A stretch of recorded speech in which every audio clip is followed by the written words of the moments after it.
Habían jurado no rendirse jamás. Y sin embargo, una vez en los campos estadounidenses, los prisioneros alemanes comían mejor que sus propias familias en el Reich. Leche fresca, huevos, penicilina, incluso música y libros. Para miles de ellos, el cautiverio en Estados Unidos no fue un castigo, sino un paraíso. El tren chirrió al frenar, las ruedas de hierro lanzando chispas en la noche texana. Tras las ventanas enrejadas, centenares de soldados alemanes apretaban sus rostros contra el cristal, esperando ver un patio de prisión, alambradas, quizá incluso los destellos de fusiles listos para empujarlos hacia la oscuridad. En cambio, contemplaron algo que los hizo retroceder incrédulos. Luz. No una lámpara ni una antorcha, sino miles de bombillas eléctricas encendidas en la ciudad de Mesía. Las esquinas brillaban, los escaparates relucían, los porches de las granjas centelleaban como constelaciones extendidas en el horizonte. Para hombres que habían vivido bajo órdenes de apagón desde 1940, aquel espectáculo parecía imposible. El tren se detuvo y los soldados bajaron tambaleándose por los escalones de madera hacia el andén. Habían sido el Afrika Korps de Rommel, el orgullo de la Wehrmacht, capturados en Túnez apenas unas semanas antes. Aún llevaban polvo pegado a los uniformes, los botones manchados por la arena del desierto, las botas cuarteadas tras años de calor y hambre. Ahora en suelo americano, esperaban humillación, cadenas y multitudes burlonas. En su lugar, encontraron filas ordenadas de civiles, hombres con chaquetas de domingo, mujeres con vestidos de algodón, incluso niños de la mano. Los lugareños no habían llegado con piedras, sino con curiosidad. El contraste los golpeó como un puñetazo. En Alemania, los civiles apenas se atrevían a levantar la mirada cuando pasaban los soldados. El miedo, el racionamiento y la vigilancia de la Gestapo habían vaciado la vida pública de calidez. Pero allí, campesinos y tenderos los observaban sin reparo. Susurraban, señalaban. Algunos incluso sonreían. No era bienvenida, pero tampoco odio. Un prisionero, el unteroficial Werner Burkhardt, garabateó en secreto en su diario aquella noche. Los americanos deben estar mintiéndonos. Ningún país puede tener tanta abundancia mientras lucha en dos frentes. Había contado decenas de automóviles aparcados cerca de la estación, cada uno propiedad de un trabajador corriente. En Alemania solo los ricos o la élite del partido podían permitirse semejante lujo. El coche del pueblo prometido por Hitler existía sobre todo en carteles de propaganda. Allí los automóviles eran tan comunes como las bicicletas. Cuando la columna avanzó de la estación hacia los camiones de espera, los sonidos los abrumaron. Las radios lanzaban jazz desde escaparates abiertos. Rótulos de neón zumbaban sobre los cafés, brillando en rojo y verde contra la noche. El hielo tintineaba en vasos que llevaban hombres saliendo de los bares. Para soldados que no habían bebido más que agua tibia o un amargo café de imitación, la visión de gente tomando bebidas frías resultaba casi una burla. El olor del pueblo intensificó el choque. De un restaurante se escapaba el aroma espeso de carne frita con cebolla y el inconfundible perfume del café real, tostado y fuerte. El hambre desgarraba los estómagos de los prisioneros. En el norte de África, su ración diaria se había reducido a escoza, arroz, frijoles y, a veces, carne de caballo cuando el suministro colapsaba. Muchos habían mordido correas de cuero para callar el vacío. Ahora, al aspirar la grasa y la riqueza de la comida americana, el recuerdo del hambre en el desierto regresó con fuerza brutal. Y aún así, no hubo crueldad. Los guardias portaban fusiles, sí, pero su postura era relajada. Las órdenes se daban con firmeza, pero sin golpes. Un sargento incluso se disculpó cuando la marcha retrasó a una fila de coches locales en un cruce. Los alemanes se miraron con recelo. Así no era como los vencedores trataban a los enemigos. Entonces llegó la visión que muchos jamás olvidarían. A lo largo de Railroad Street, cada ventana de cada casa resplandecía. Las lámparas ardían en dormitorios, cocinas y salones por igual. La electricidad fluía sin restricciones. En el Reich, los niños estudiaban a la luz de velas, las fábricas racionaban energía, y las ciudades bombardeadas permanecían en tinieblas cada noche. Allí, familias corrientes derrochaban luz como si fuese gratuita. El Feldwebel Heinrich Müller, antiguo ingeniero eléctrico en Berlín, calcularía después incrédulo: el patio ferroviario de Mexia consume en una sola hora más electricidad de la que mi distrito entero en Berlín usaba en un día. El trayecto hacia el campo no hizo más que profundizar la inquietud. Los camiones avanzaban entre tierras de cultivo donde hileras de algodón se extendían al horizonte del no horizonte. Cada parcela mayor que un distrito alemán. Los tractores brillaban en los cobertizos, movidos no por caballos, sino por combustible y maquinaria. Incluso de noche, las bombas zumbaban, llevando agua por tuberías para regar los campos. En el Reich, las granjas seguían dependiendo de bueyes y trabajo manual. Los alemanes permanecían en silencio en los camiones, el sudor corriendo por sus rostros pese a la fresca noche. Cada visión, cada sonido, cada olor contradecía lo que les habían contado. La propaganda había pintado a América como una sociedad en ruinas, sumida en el caos racial, dominada por judíos, incapaz de disciplina o fortaleza. Sin embargo, aquellos hombres no veían ruinas sino orden, no escasez, sino exceso. Aún así, el miedo persistía. Los focos en la puerta del campo hicieron latir sus corazones con violencia. Por un instante creyeron ciertos los rumores escuchados en el desierto, que los americanos torturaban prisioneros, que la supervivencia en cautiverio era imposible. Las botas raspaban la grava, las respiraciones se aceleraban, los puños se cerraban. Pero al entrar, no hubo golpes. En su lugar, los esperaban médicos con planillas. Traductores explicaban las normas.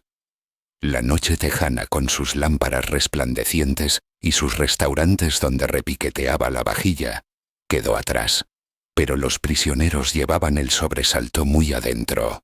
Sin embargo, antes de aquel instante, antes de que el tren entrara en Mexia, sus mentes habían sido cuidadosamente blindadas. La ideología nazi había moldeado una imagen de Estados Unidos no como un rival, sino como un error decadente. Les habían dicho que los Estados Unidos eran una nación de mestizos, dividida por la raza, gobernada por financieros judíos, incapaz de verdadera unidad. Las películas de propaganda alemana mostraban a los estadounidenses como débiles, perezosos y dependientes de máquinas que no sabían mantener. Los panfletos aseguraban que las fábricas se derrumbaban, que el pueblo se moría de hambre y que el gobierno estaba quebrado por el caos.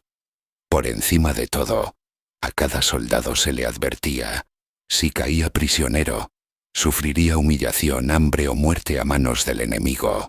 Esa convicción les fue martillada en todos los frentes. En África, los oficiales se plantaban ante sus hombres y juraban que ser capturado por los estadounidenses era peor que morir en el desierto. Mejor caer con una bala en el pecho que vivir en las garras de los bárbaros. Las madres en casa repetían lo mismo en sus cartas. Lo creían porque tenían que creerlo. La retaguardia confirmaba esas mentiras. En Alemania, los civiles soportaban escasez constante. La mantequilla desapareció, sustituida por pastas grises hechas de aceite y harina. El pan blanco se volvió un recuerdo lejano, reemplazado por hogazas oscuras estiradas con aserrín o bellotas molidas.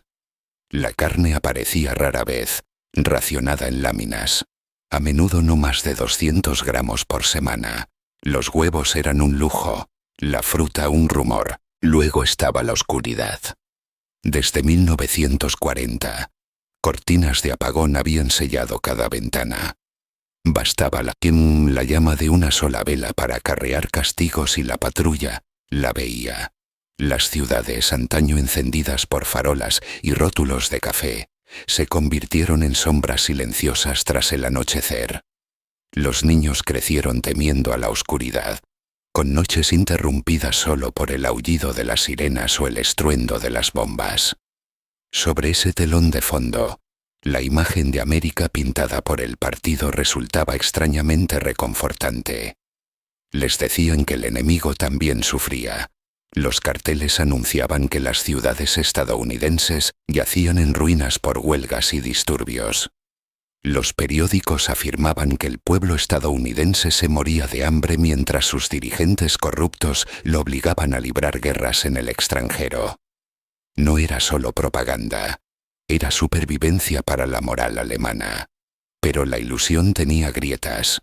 Los soldados que combatieron contra los estadounidenses en Túnez se fijaron en su equipo: botas sin agujeros, armas limpias y precisas, raciones enlatadas y en cajas. Aquellos detalles chocaban con los discursos que habían escuchado en Berlín.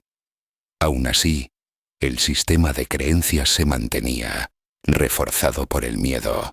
Entonces llegó el cautiverio. En los muelles de Orán, miles de prisioneros alemanes aguardaban el transporte a América. Allí esperaban el primer bocado de brutalidad. En cambio, fueron registrados con precisión mecánica. Les tomaron fotografías, les hicieron reconocimientos médicos y agujas de vacunación, se clavaron en brazos exhaustos. Un oficial estadounidense les explicó sus derechos bajo la Convención de Ginebra, en un alemán perfecto. Los prisioneros se miraron en silencio. Tal organización, tal preparación, no encajaba con la imagen de caos que les habían inculcado. La comida produjo la primera ruptura verdadera. Pan blanco, café de verdad, carne 2 veces en un mismo día. El Obergefreiter Hans Müller escribió a su madre meses después: en la jaula de Orán comimos mejor que en 6 meses de lucha en el desierto. Lo que los dejó atónitos no fue solo el sabor, sino la normalidad. Para los estadounidenses, aquello era ración estándar, no un lujo. Cuando los buques Liberty los llevaron a través del Atlántico, cayó el segundo martillazo. El Feldwebel Kurt Zimmermann describió su estupor. La tripulación tiraba en un solo día más desperdicios de comida de los que mi compañía recibía en una semana. Bifes a medio comer, hogazas enteras, galones de leche arrojados sin pensarlo. No como insulto, sino porque el suministro era inagotable. Hasta los propios buques se burlaban de la propaganda. A los alemanes les habían dicho que Estados Unidos no podía construir barcos con suficiente rapidez como para importar. Sin embargo, su propio transporte, los buques Liberty, había sido construido en cuestión de días, algunos en menos de una semana, ensamblados con piezas forjadas en decenas de estados. Wilhelm von Steuben, un oficial prusiano, admitiría después: cuando vi radar en un buque de carga, supe que Alemania ya había perdido la guerra. Cuanto más avanzaba la travesía, más imposible se volvía conciliar la creencia con la realidad. Bajo sus pies rugían motores más grandes que la mayoría de las fábricas alemanas.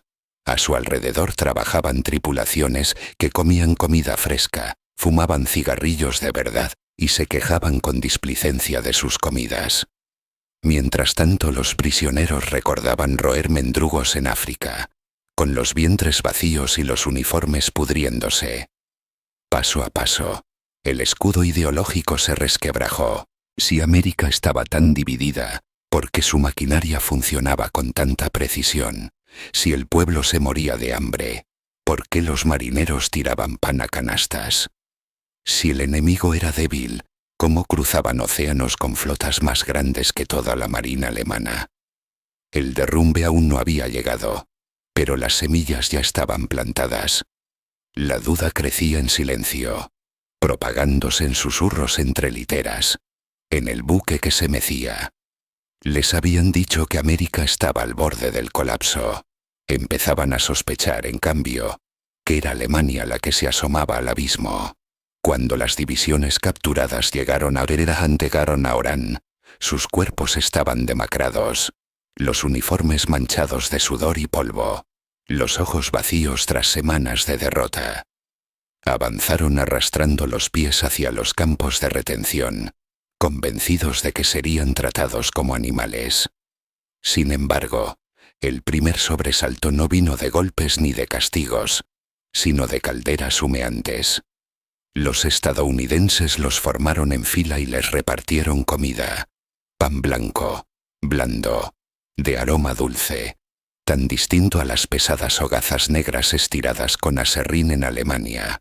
Café auténtico, amargo, oscuro, no la cebada quemada del Reich. Carne servida 2 veces en un solo día. Los alemanes se quedaron inmóviles, mirando sus bandejas. Algunos creyeron que era un truco, una cruel ilusión.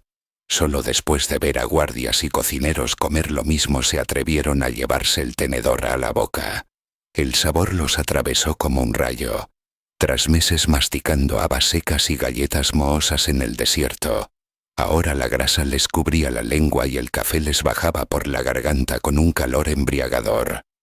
Un cabo susurró que no comía así desde antes de la guerra. El Obergefreiter Hans Müller escribió a casa 8 meses después.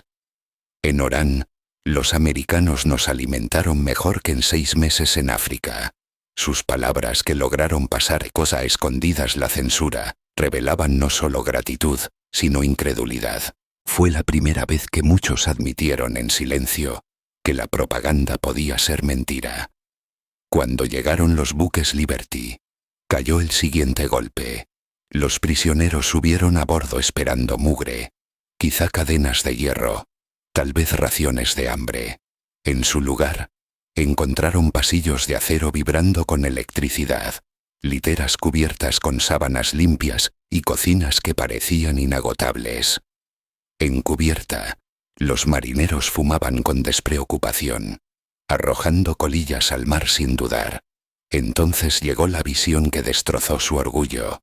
A la hora de las comidas, los prisioneros alemanes observaban a los estadounidenses comer como reyes, filetes, leche, pan fresco, para luego tirar la mitad. Hogazas a medio comer, tazas de café intactas, carne raspada en cubos de basura. Los alemanes miraban con el estómago encogido. El Feldwebel Kurt Zimmermann confesaría más tarde: la tripulación desperdiciaba en un día más comida de la que mi compañía recibía en una semana. No era burla, era indiferencia. Los americanos no presumían de su abundancia, la vivían como rutina. Eso era lo insoportable. Cada día a bordo ensanchaba el abismo entre creencia y realidad. Los soldados alemanes recordaban a sus familias en casa, haciendo cola para conseguir nabos, alargando la mantequilla con harina, hirviendo hierbas para sopa. En Alemania, las madres guardaban las migas como tesoro. En América, los marineros tiraban platos enteros sin pensarlo. El contraste los devoraba por dentro, convirtiendo cada comida en una tortura psicológica. La tecnología de los barcos añadía más humillación. Los buques Liberty eran maravillas de velocidad. Circulaban rumores de que uno se había construido en apenas 4 días. Imposible, murmuraban los prisioneros. Pero cada viga y cada remache que los rodeaba decía lo contrario. Esos barcos producidos por miles no eran más que simples transportes para los americanos, y aún así parecían más fuertes, grandes y limpios que cualquier nave que hubieran conocido. El teniente coronel Wilhelm von Steuben, viendo el radar barrer el cielo desde la cubierta de un carguero, admitiría en privado: cuando vi radar en un barco de suministros, supe que Alemania ya había perdido la guerra.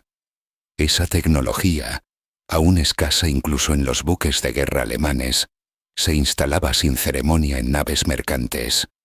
Las noches de la travesía en Atlántica trajeron otro sobresalto. En lugar de apagón, Los barcos brillaban con luz. Los pasillos ardían. Los comedores resplandecían. Incluso las cabinas parpadeaban con lámparas. Los alemanes, acostumbrados a la oscuridad y al silencio tras el anochecer, se encontraban incapaces de dormir en aquel resplandor. En Hamburgo o Berlín, una vela descuidada podía significar el arresto. Allí la electricidad corría como el agua. El propio mar parecía subrayar la diferencia. Los marineros americanos recibían 3 comidas calientes al día, incluso en tormenta, mientras los prisioneros recordaban morder pan lleno de arena en África. Sus botas estaban lustradas, sus uniformes lavados a máquina. La ropa de los alemanes aún llevaba polvo del desierto, con piojos escondidos en las costuras. El hedor de la tela sin lavar se les pegaba como una marca de derrota. Cada pequeño detalle era una prueba insoportable de diferencia. El hielo tintineaba en los vasos de los marineros. Los alemanes no probaban bebidas frías desde hacía años. El chocolate aparecía en paquetes de ayuda. Los soldados alemanes no habían visto azúcar desde Túnez. Los cigarrillos se fumaban a medias y se arrojaban. En el Reich eran moneda, más valiosa que el salario. Cada resto desperdiciado susurraba el mismo mensaje.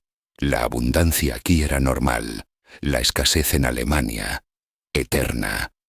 La mentira de la debilidad americana se disolvía con cada sonido, cada olor, cada mendrugo arrojado. La travesía terminó, pero la memoria no. Hombres que habían enfrentado tanques sin miedo reconocían ahora que la visión de un cubo de basura lleno de pan los aterraba más. Significaba algo mayor que la derrota en África. Significaba que su mundo, el Reich que habían creído inquebrantable, estaba construido sobre ilusiones que ya se desmoronaban en el mar. Los buques Liberty habían entregado su cargamento humano. Ahora los trenes llevaban a los prisioneros al corazón profundo de Estados Unidos. Los bancos de madera crujían bajo su peso. El aire cargado del olor a sudor, miedo y humo de carbón. Los guardias se sentaban en silencio en los extremos de los vagones, con los fusiles sobre las rodillas, pero no daban gritos de mando. A los alemanes solo les quedaba mirar por las amplias ventanas cómo desfilaba el paisaje. Lo que vieron desgarró los últimos hilos de su fe. Los trenes pasaban por pueblos encendidos de luz, incluso a medianoche. Lámparas eléctricas brillaban en rótulos de tiendas, ventanas de fábricas y porches. En Alemania las cortinas de apagón y las ruinas bombardeadas definían la noche. Allí, la iluminación se extendía sin fin, como si América hubiera domesticado la luz del día. El contraste resultaba obsceno. En el horizonte se alzaban fábricas, gigantes de ladrillo con chimeneas que escupían vapor. No eran las plantas sofocadas de carbón del Ruhr. Estas funcionaban con una energía tan vasta que todo el complejo resplandecía con brillo eléctrico. Los estacionamientos a su lado rebosaban de automóviles. Los obreros, hombres y mujeres corrientes, conducían sus propios coches para ir a los turnos. En el Reich, los automóviles privados eran privilegio de generales y jerarcas del partido. Los trabajadores comunes pedaleaban bicicletas, si tenían algún medio de transporte. Los trenes redujeron la marcha cerca de Louisville. A través de las ventanas, los prisioneros vieron el colosal complejo de Rubber Town, plantas sintéticas que devoraban campos de acero y tuberías. Supieron que esas 4 instalaciones producían más caucho en un año que Alemania en su mejor momento.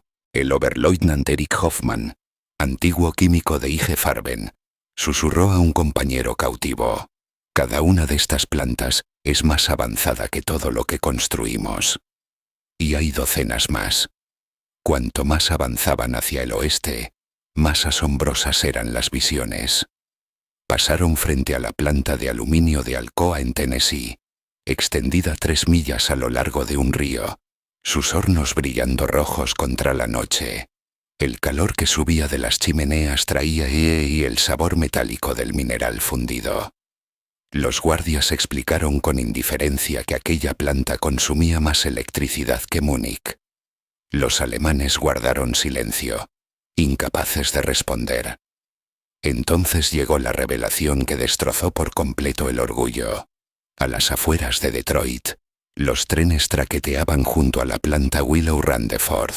Los prisioneros pegaron los rostros al vidrio al ver la cadena de montaje de bombarderos extenderse hasta perderse de vista. Los fuselajes de los BB-24 Liberator avanzaban como coches, cada uno en una fase distinta de construcción.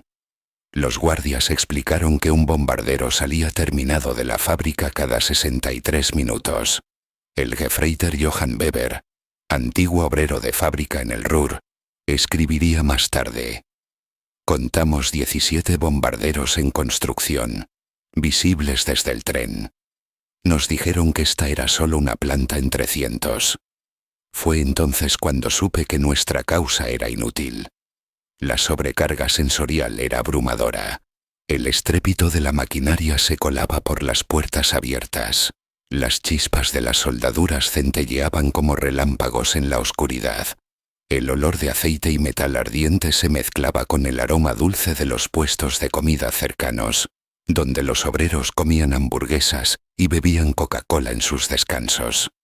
Los prisioneros pensaban en sus familias en Alemania, haciendo cola para patatas, y sentían los estómagos retorcerse de vergüenza. Incluso las granjas desmentían sus expectativas. Al cruzar Kentucky y Tennessee, campos interminables se desplegaban hasta el horizonte. Tractores araban bajo reflectores eléctricos. Máquinas mucho más grandes que cualquier cosa que poseyera un campesino alemán. Los silos se alzaban como torres, llenos de grano en cantidades capaces de alimentar provincias enteras. El unteroficier Karl Schmidt, hijo de campesinos bávaros, murmuró mientras observaba el grano cargado en barcazas: «Los americanos transportan comida como nosotros transportamos munición, en cantidades infinitas, sin preocuparse por las pérdidas». Sacudió la cabeza, incapaz de concebir cómo una sola barcaza contenía trigo suficiente para alimentar a su aldea durante 5 años. Los prisioneros susurraban incrédulos mientras pasaban los pueblos, cada uno vivo con bienes, tiendas y hogares intactos por la guerra. Incluso los asentamientos más pequeños tenían coches en los garajes, rótulos de neón brillando sobre los restaurantes y radios sonando desde las ventanas abiertas. En Alemania las ciudades eran escombros, las familias se apiñaban en sótanos, los cupones de racionamiento apretados en manos desesperadas. Cuanto más veían, más pesada se volvía la quietud dentro de los vagones. Cada escena contradecía lo que habían creído. Les habían dicho que América era débil, dividida, al borde del colapso, pero ante sus ojos aparecía un país rebosante de vida, riqueza y industria a una escala inimaginable. El golpe final llegó cuando los trenes pasaron por River Rouge, cerca de Detroit. 100.000 obreros entraban y salían del complejo, sus movimientos coreografiados como un ejército. La planta consumía en un solo día más energía que Hamburgo. Los prisioneros miraban, incapaces de apartar la vista, mientras columnas de trabajadores conducían sus propios automóviles de regreso a casa, motores zumbando en todas direcciones. Cuando los trenes llegaron a los campos de Texas y Oklahoma, muchos prisioneros ya estaban derrotados en espíritu. Sus armas habían quedado en África. Ahora su fe en la propaganda nazi había sido despojada por la simple vista desde la ventana de un tren. Los trenes chirriaron al detenerse y los prisioneros, entumecidos tras días de viaje, avanzaron tambaleantes a través de las puertas de los nuevos recintos. Esperaban chozas de madera, suelos de tierra y raciones de hambre. En cambio, la primera visión dentro de las alambradas los dejó helados. Barracones alineados con lámparas eléctricas que brillaban cálidas contra la noche. Dentro, el asombro se profundizó. Cada edificio tenía literas de madera con colchones reales, sábanas dobladas con esmero e incluso almohadas. Los radiadores silbaban con calor de vapor, llenando las habitaciones de una tibieza constante desconocida para alemanes que dormían en apartamentos helados en casa. Las duchas se alineaban en hileras, con agua caliente que brotaba al girar una válvula. Para hombres que habían pasado semanas en el desierto sin bañarse, el primer chorro de agua caliente era casi insoportable. El olor a jabón flotaba en el aire. Toallas gruesas y recién lavadas colgaban apiladas. Algunos prisioneros las tocaban con cautela, como si el tejido pudiera desvanecerse. Recordaban haberse lavado en agua de mar, frotado la ropa contra piedras o pasado meses en uniformes infestados de piojos. Ahora, en manos del enemigo, estaban más limpios que nunca en los propios cuarteles del Reich. Las letrinas revelaron otro abismo, retretes con cisterna, revestidos de porcelana, con agua corriente en cada cabina. Los soldados alemanes, acostumbrados a pozos abiertos o cubos vaciados a mano, miraban incrédulos. Para los americanos era construcción rutinaria. Para los prisioneros era la civilización dada vuelta. Las cocinas los dejaron aún más atónitos. Cámaras frigoríficas repletas de leche, verduras y carne. Batidoras y hornos lo bastante grandes como para alimentar a miles en una sola comida. Los prisioneros asignados como cocineros quedaron mudos ante la maquinaria. Cuando supieron que el reglamento exigía preparar más comida de la necesaria para garantizar a cada hombre una porción completa, y que lo sobrante debía tirarse, muchos lloraron abiertamente. El Feldwebel Otto Krebs, que había sido chef de hotel en Múnich, anotó más tarde: «Hoy tiramos más pan del que mi familia ha visto en 3 años». Había luchado en el desierto por mendrugos enmohecidos. Ahora llevaba bandejas de carne y huevos a los comedores, desechando sobras en cubos por norma. La visión era insoportable. Las clínicas médicas provocaron la siguiente conmoción.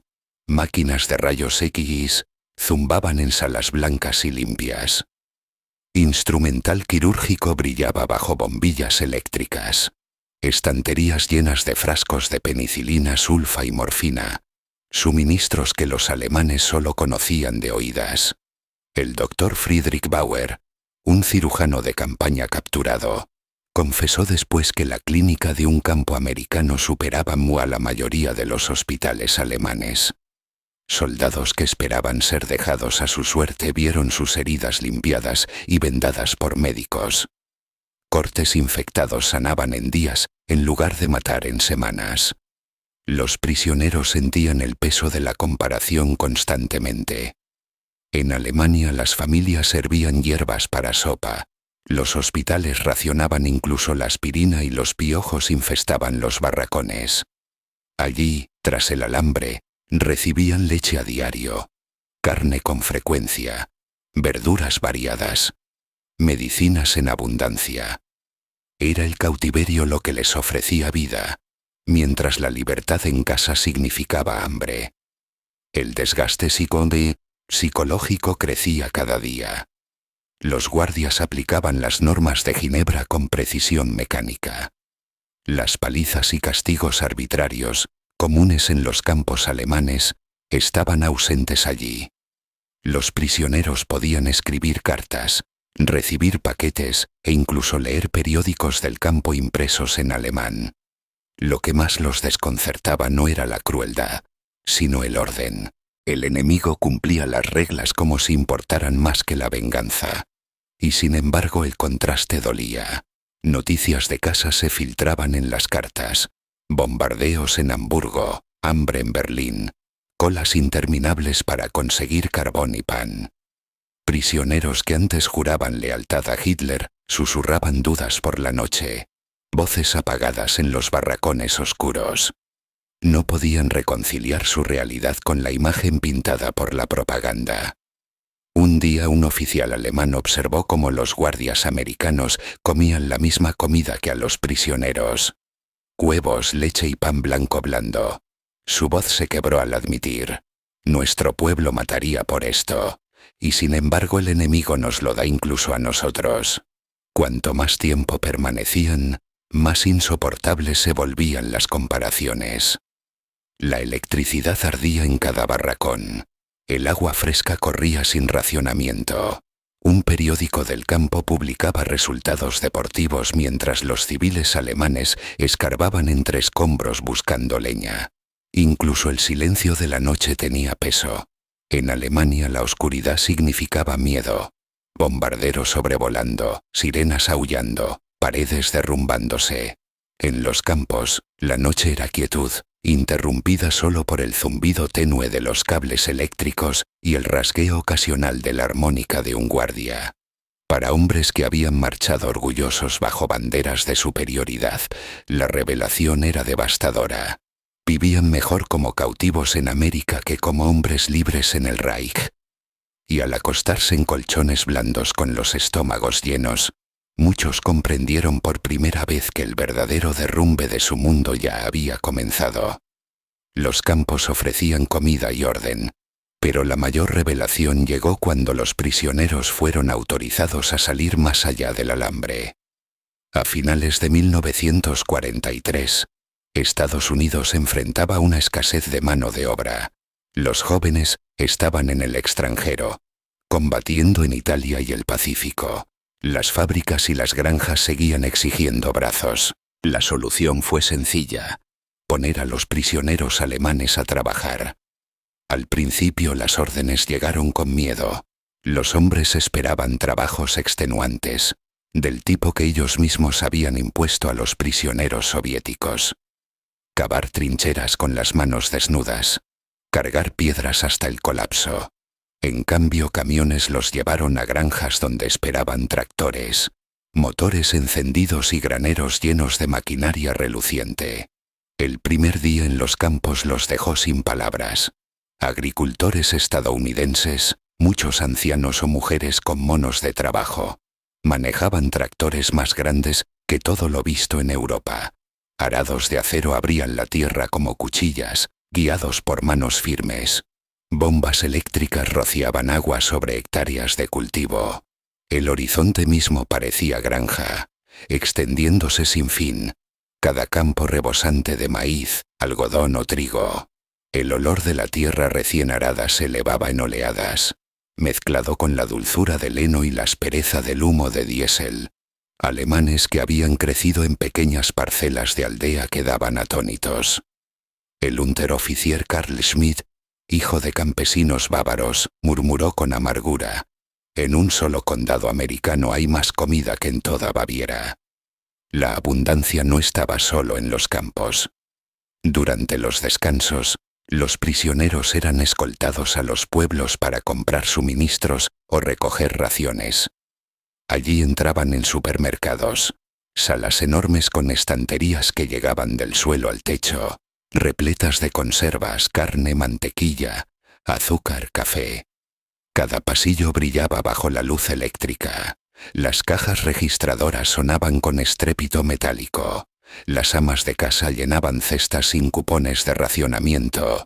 Los niños tiraban de sus faldas pidiendo caramelos. Los alemanes miraban como si presenciaran una alucinación. En Berlín, las mujeres hacían colas interminables para conseguir nabos, cambiaban joyas por restos de carne.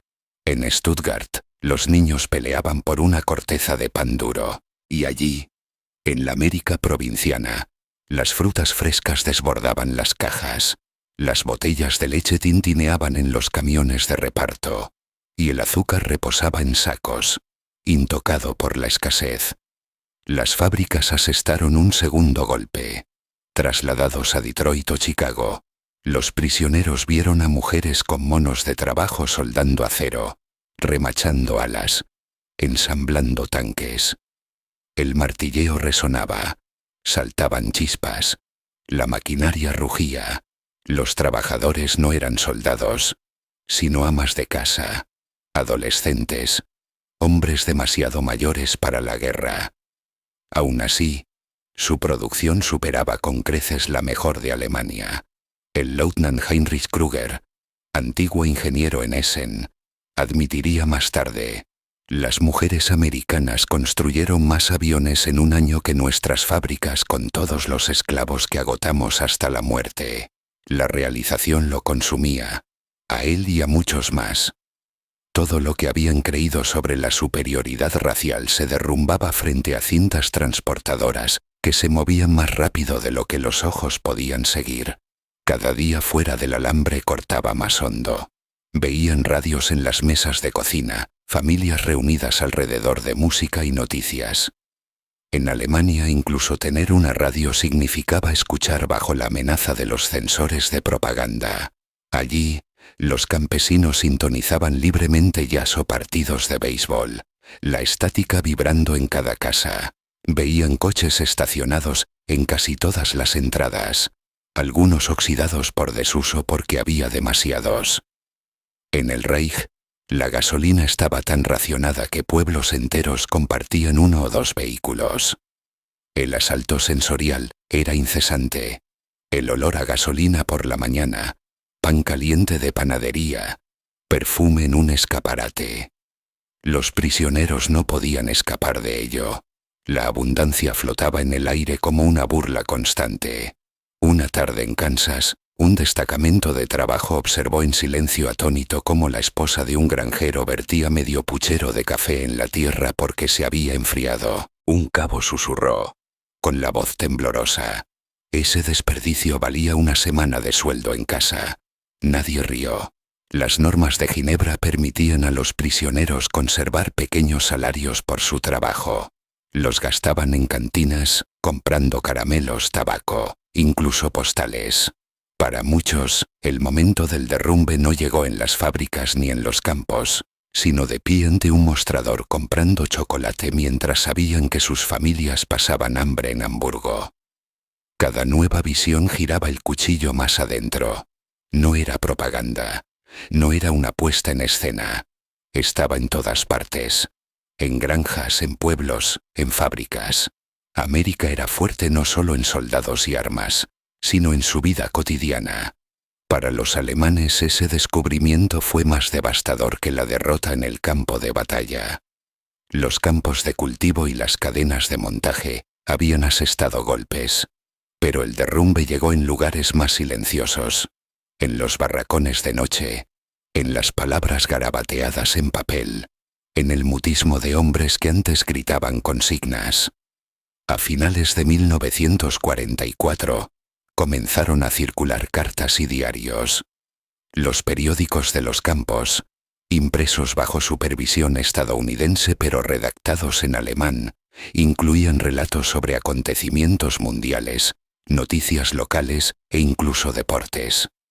Al principio, los nazis más acérrimos los desestimaban como propaganda, pero las pruebas a su alrededor eran innegables. La comida en sus platos, la electricidad en las lámparas, las medicinas en las clínicas, todo confirmaba lo que los periódicos describían. Los fanáticos se quedaron callados. Donde antes predicaban lealtad a Hitler y maldecían a los aliados, ahora miraban sus botas. Las conversaciones cambiaron. En vez de debatir sobre la victoria, los hombres susurraban sobre lo absurdo que resultaba creer que América era débil. La narrativa del Reich sonaba hueca frente al zumbido de los generadores del campo y al olor del pan recién horneado en las cocinas. Un oficial de la Luftwaffe, antes orgulloso y un pose inflexible, acabó admitiendo en su diario: cada día aquí veo lo contrario. Este es el país más organizado, unido y poderoso de la tierra. Sus palabras fueron enviadas escondidas en correo censurado, pero sus compañeros prisioneros escucharon la confesión en su voz antes de que la tinta secara. El derrumbe de la certeza se propagó como un contagio. Un piloto de Stuka que antaño sermoneaba sobre la superioridad alemana se negó a responder cuando un infante señaló el frigorífico del comedor. Esa máquina desperdicia en una semana más comida de la que Berlín come en un mes. No hubo réplica. El silencio resultó más devastador que los insultos. Los detalles sensoriales de la vida en el campo pesaban más cada día. Las radios crepitaban con jazz, un sonido prohibido como degenerado en el Reich, y aún así sonaba incluso en los barracones de los guardias. Las bibliotecas con clásicos alemanes de Goethe, Schiller y Heine estaban abiertas a los prisioneros, libres para ser leídos. En Alemania los libros desaparecían en hogueras por no cumplir con los estándares del partido. Las contradicciones los asfixiaban. El Reich había prometido disciplina, pero sus campos apestaban a hambre y enfermedad. América no prometía nada, pero entregaba camas, medicinas, comida e incluso música. El Hauptmann Walter Kranz, nazi convencido antes de su captura, confesó en un raro momento de franqueza: si esto es debilidad, entonces daría la bienvenida a tal debilidad para mi familia en casa. Sus camaradas escucharon la amargura en su voz y callaron. El hechizo de la ideología se estaba rompiendo. Los clímax menores llegaban a diario.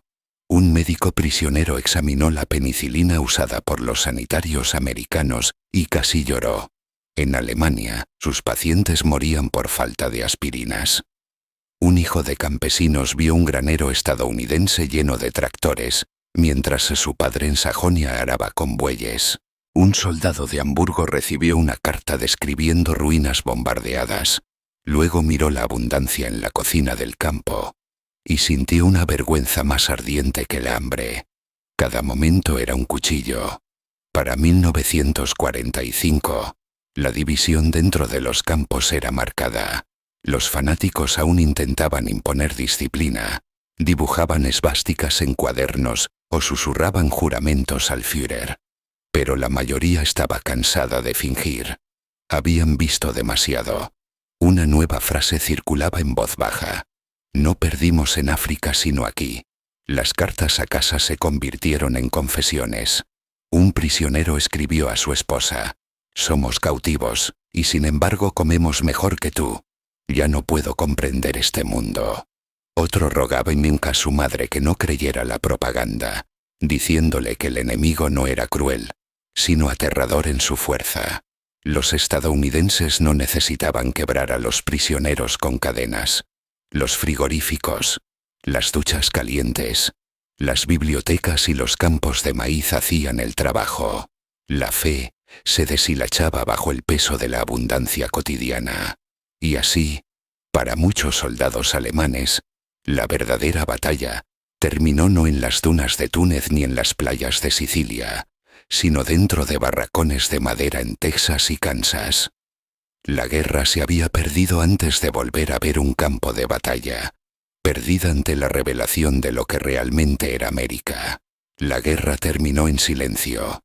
Los cañones callaron, los periódicos anunciaron la rendición, y los guardias empezaron a leer nombres para el transporte de regreso a través del Atlántico.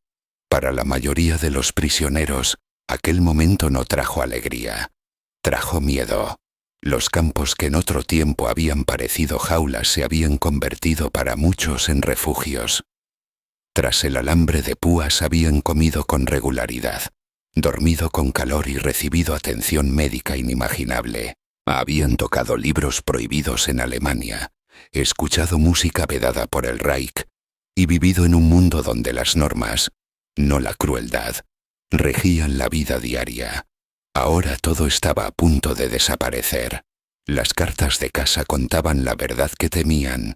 Las familias escribían sobre ciudades bombardeadas, de dormir en sótanos, de un hambre de un hambre tan aguda que los niños se desmayaban en las aulas. Las cartillas de racionamiento no servían casi para nada. El carbón era más raro que el oro.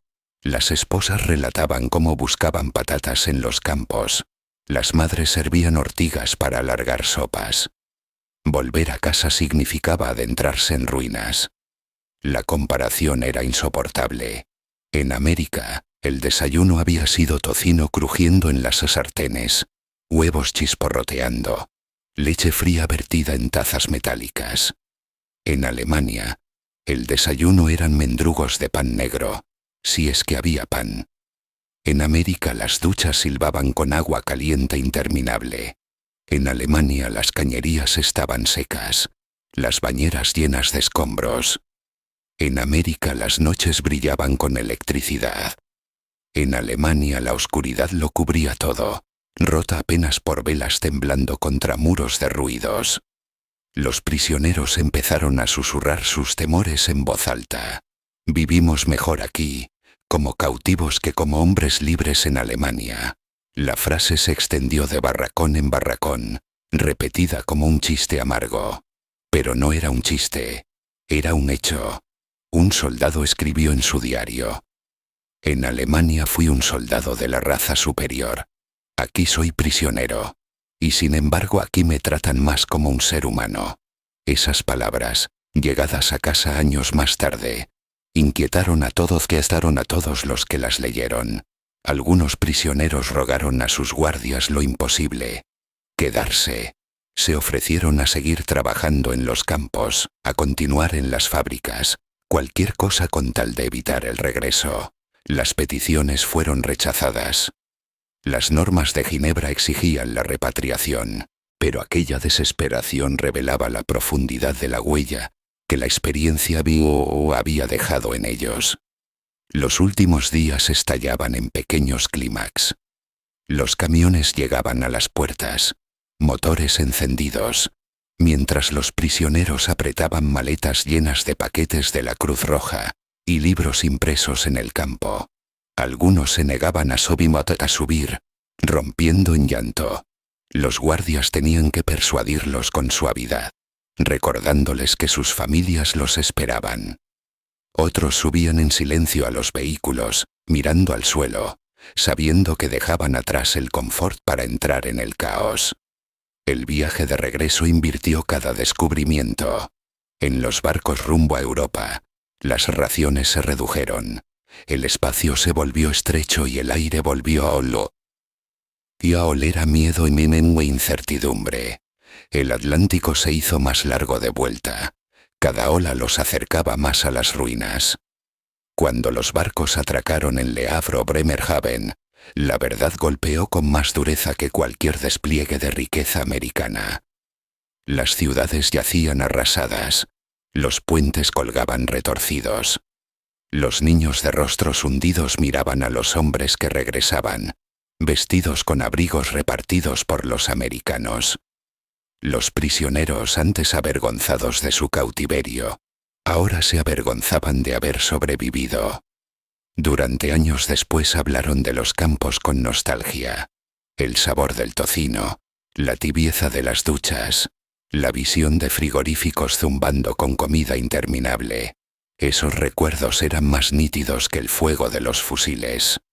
Algunos incluso regresaron a América tras la guerra, emigrando con sus familias, persiguiendo la vida que habían vislumbrado tras el alambre. La enseñanza oculta estaba clara. El arma más poderosa de América no eran solo sus bombarderos o tanques. Era su capacidad de mostrar otra forma de vida, un sistema tan abundante y ordenado que destrozaba los cimientos de la creencia nazi. Los prisioneros habían esperado humillación, pero encontraron dignidad. Se habían preparado para el hambre, pero recibieron abundancia. Les habían prometido debilidad, pero descubrieron una fuerza tejida en cada detalle de la existencia cotidiana. Y así, permaneció el recuerdo, no del desierto, ni de las batallas, ni siquiera de la rendición, sino de una cocina de campo impregnada del olor de carne friéndose, del agua caliente cayendo sobre hombros cansados, de luces encendidas toda la noche sin miedo. Esas fueron las imágenes que los persiguieron mucho después de que las alambradas desaparecieran. Para miles de soldados alemanes, la verdadera derrota no se escribió en Túnez ni en Normandía. Se escribió en los momentos silenciosos del cautiverio, donde América se reveló como el imperio de la abundancia, y los dejó marcados para siempre.